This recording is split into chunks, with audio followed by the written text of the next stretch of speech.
Start करते हैं। Movie start होते ही हम कपल को देखते हैं जिसमें लड़की का नाम है ब्रायन और लड़की का नाम है कैसी। एक्चुअल में कैसी ये ब्रायन की फियांसे है। उन्हें लग रहा था कि अपनी रिलेशनशिप उन्हें सुधारनी चाहिए, इसलिए वीकेंड पर वो इटली में आए। वहाँ पर कुछ दिनों के लिए बड़ा सा घर उन्होंने बुक कर लिया था।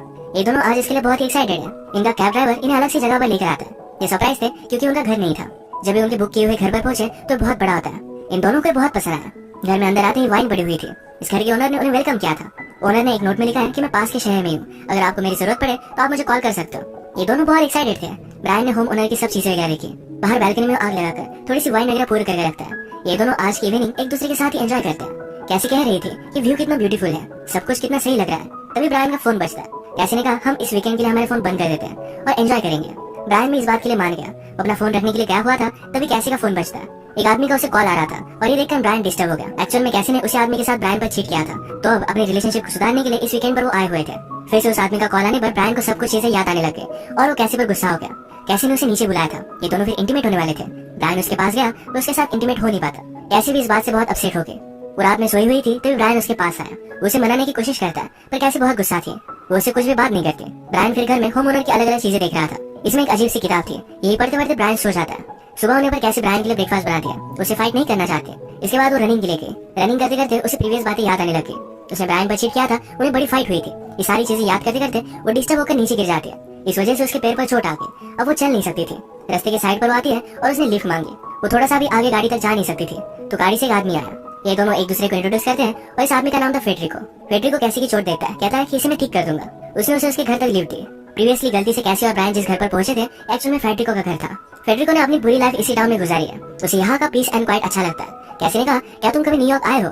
फेडरिको कहता है कि मुझे वो अच्छा नहीं लगता, बहुत ज्यादा लोग होते हैं। कैसी का घर आने पर कैसी ने फेडरिको को घर में इनवाइट किया। कहा कि तुमने मुझे बहुत हेल्प की है, मैं तुम्हें कॉफी तो पिला ही सकती हूँ। फेडरिको इसके लिए मना कर देता है। कैसी घर में आई और ब्रायन को ढूंढ रही थी। तभी अचानक से वो बहुत डर जाती है क्योंकि फेडरिको उसके सामने था। उसने अपना माइंड चेंज कर लिया था।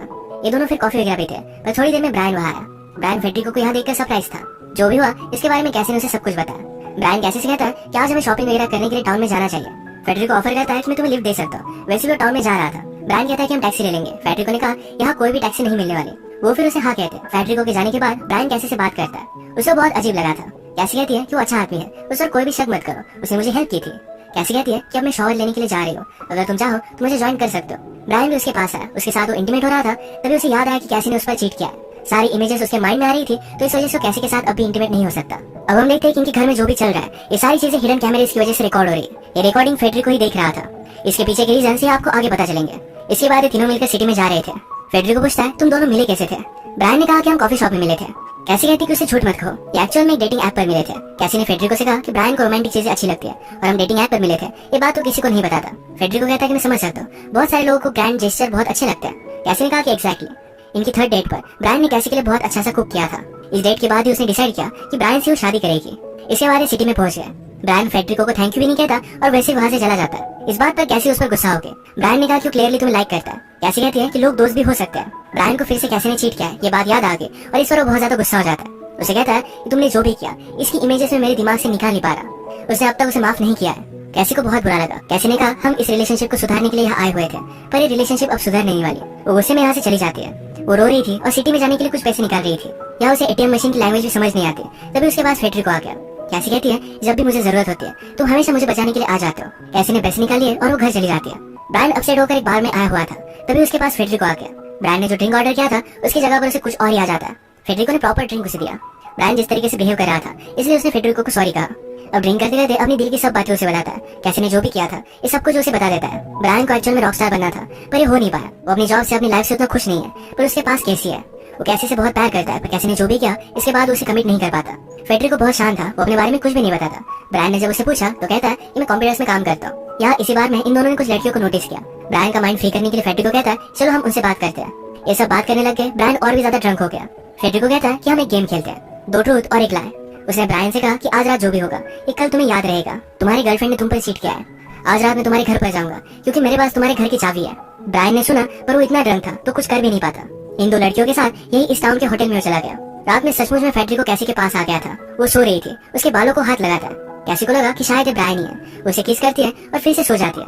अगले दिन ब्रायन उठकर जल्दी से घर वापस आ जाता है। कैसी ने उससे कहा कि मैंने तुम्हारा बहुत वेट किया था। ब्रायन उसे कल रात के बारे में कुछ भी नहीं बताता। कहता है कि मुझे लग रहा था कि हम दोनों को ब्रेक की जरूरत है तो इसी वजह से मैंने नाइट सिटी में स्पेंड की उसे शावर लेते लेते याद आता है कि फेडरिको ने कहा था कि मेरे पास तुम्हारे घर की चाबी है। अब यही बात वो कैसी से पूछता है कि क्या कल रात फेडरिको घर पर आया हुआ था। कैसी इस बात पर गुस्सा हो गई, कहती है तुम मुझ पर थोड़ा भी ट्रस्ट नहीं करते। फेडरिको ने हमेशा हमें अच्छे से ट्रीट किया है, तुम उस पर इतना गुस्सा क्यों हो। ब्रायन को फेडरिको बहुत ही अजीब लगा था, तो डायरेक्टली उसके घर पर वो पहुंच जाता है। जब उसने अंदर देखा तो खंडर जैसी सब जगह थी, फेडरिको वहाँ रहता ही नहीं। इसी के पैरेलल के सीन में कैसी के पास फेडरिको आता है। उसने रैबिट का शिकार किया था। वो कैसी से कहता है मैं तुम दोनों के लिए आज रात कुक करना चाहता हूँ। कैसी भी इस बात के लिए मान गई। ब्रायन जल्दी से भागते भागते घर पर आया। फेडरिको और कैसी बात कर रहे थे। फेडरिको ब्रायन से कहता है मैं कैसी को कल रात के बारे में बता रहा था। ब्रायन ने फेडरिको को प्राइवेट में बुलाया। ब्रायन उसे कहता है कि अभी के अभी यहाँ से चले जाओ। फेडरिको पूछता है कि हुआ क्या अब हम दोनों फ्रेंड्स नहीं है। ब्रायन कहता है कि मुझे तुम्हारे बारे में पता है, तुम तो उस घर में भी नहीं रहते। फेडरिको ने कहा कि अगर हम दोनों फ्रेंड्स नहीं तो क्या कल रात के बारे में सच में सब कुछ कैसी को बता दूं? तुम उन लड़कियों के साथ इंटीमेट हुए थे, ये बात पता चलने पर कैसी को बहुत बुरा लगेगा। ब्रायन पूछता है कि तुम आखिर में चाहते क्या हो। फेडरिको ने कहा मैं सिर्फ तुम्हारे साथ डिनर करना चाहता हूँ। ब्रायन भी अब उसे कुछ भी बोल नहीं सकता। डिनर के वक्त फेडरिको से कैसी पूछती है तुम अब तक सिंगल क्यों हो, तुम्हें तो कुकिंग भी आती है। फेडरिको ने कहा मुझे सीरियस लड़की अच्छी लगती है, उसे ज्यादा डेटिंग करना अच्छा नहीं लगता। बातें करते करते फेडरिको कहता है मुझे रैबिट की शिकार करना पसंद है, क्योंकि उसकी शिकार करने के लिए बहुत सारे एफर्ट्स डालने पड़ते हैं, उसे हमारे जाल में लेकर आना पड़ता है। जब डिनर के बाद फेडरिको यहाँ से जा रहा था तो ब्रायन ने उसे कहा फिर से वापस मत आना वरना मैं पुलिस को बुलाऊंगा। फेडरिको कहता है कि प्लीज ऐसा मत करो, तुम्हारे लिए डिनर कुक करने के लिए मुझे बहुत बड़ी सजा होगी। उसका मजाक लेकर वहाँ से चला गया। ब्रायन कैसी से कहता है कि वो बहुत ही डेंजरस है। कैसी को भी डिनर करते वक्त आज फेडरिको से बहुत ही अजीब सी वाइब्स आ रही थी, वो भी उसे डर रही थी। ब्रायन ने फिर इस घर के ओनर को कॉल लगा दिया। उसे कहता है कि एक नेबर है जो हमें बहुत ही तकलीफ दे रहा है। ओनर कहता है कि मैं कुछ ना कुछ तो करता हूँ। इनकी जो भी सब कन्वर्सेशन चल रही थी ये सारी फेडरिको ने सुन ली। कल रात के बारे में ब्रायन कैसी से कुछ भी छुपाना नहीं चाहता था, उसने सब कुछ उसे बता दिया, पर वो कहता है कि उन लड़कियों के साथ उसने कुछ भी नहीं किया। वो बहुत ही ज्यादा ड्रंक था। कैसी अपसेट होगी। वो पूछती है क्या तुम मुझसे रिवेंज लेना चाहते हो। ब्रायन कहता है कि ऐसा कुछ भी नहीं है, पर हमारे साथ जो हुआ ये मैं भुला नहीं पा रहा था। कैसी ने कहा कि मैं पूरी लाइफ तुम्हारे साथ ही बिताना चाहती हूँ। वो बहुत सॉरी थी। इन दोनों ने अब एक दूसरे को माफ कर दिया था। ये अब इंटीमेट होने वाले थे। ब्रायन म्यूजिक लगाता है और नीचे वाइन लेने के लिए गया। वाइन निकालते हुए बेसमेंट का डोर अचानक से बंद हो जाता है। ब्रायन उसे ओपन नहीं कर पाता। उसने आसपास सब चीजें देखी तो नोटिस करता है कि वाइन के पीछे एक हिडन डोर है। ये डोर ओपन कर वो सारी चीजें एक्सप्लोर कर रहा था। कैसी ने अपने बेडरूम में देखा कि वहाँ पर एक ब्लाइंडफोल्ड पड़ी हुई है।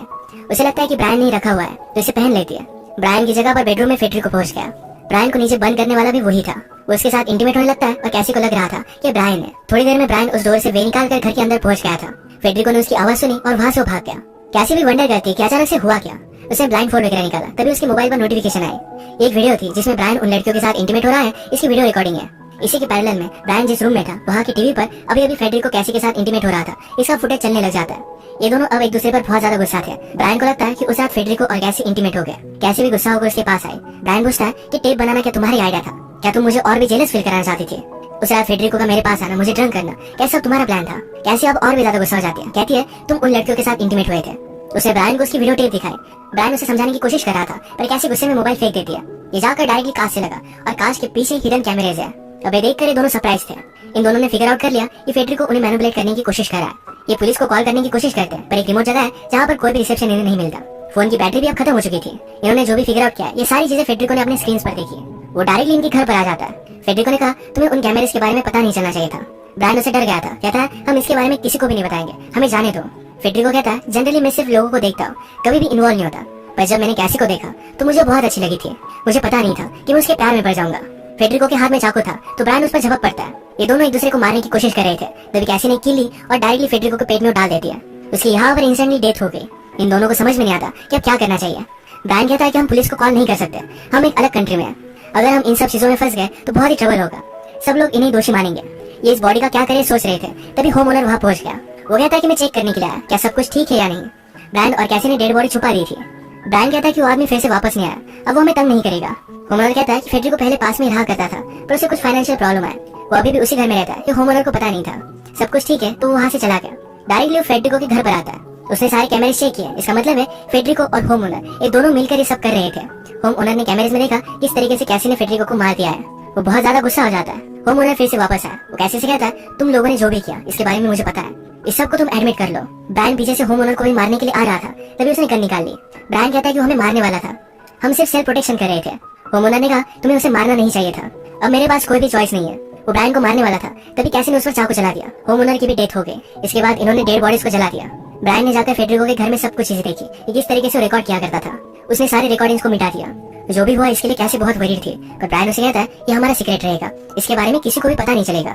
ये दोनों फिर बहुत टाइम बाद फर्स्ट टाइम इंटीमेट हो जाते हैं। जो भी चीजों से इन दोनों को गुजरना पड़ा, इससे इनकी रिलेशनशिप स्ट्रॉन्ग हो गई है।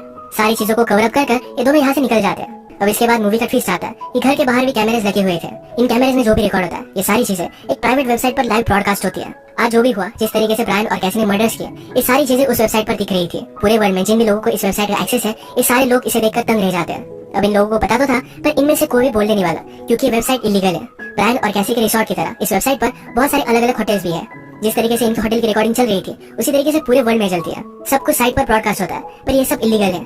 कैसी और ब्रायन ने जो भी किया, इसके बारे में किसी को बता भी नहीं सकते। ये बात यही खत्म हो जाती है। इसी तरीके से आज का वीडियो एंड करते हैं।